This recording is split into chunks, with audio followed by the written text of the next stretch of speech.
The problems of Kenya are why is Kenya not competitive? The problems of Kenya are how can we succeed without criminalizing corruption?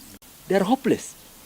And it's even worse when they tell you wakisikiza wale wanataka kuwa viongozi, hakuna hata mmoja anaonyesha fidelity to this problem. Hakuna hata mmoja anaona kama the problem of youth is a national problem. Yani kama competition ya old politicians about shared offices winning wars they lost in the past is more important than the challenges of what hope do we give to children? What message goes home when families sell land to get their children to school?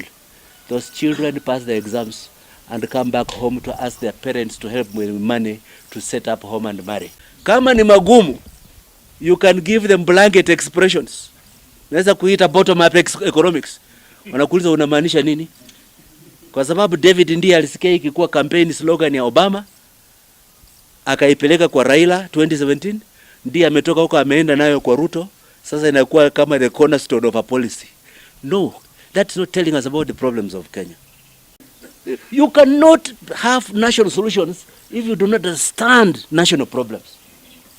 Waumini na viongozi katika makanisa muna jukumu ya kusaidia kuset what are the minimum standards.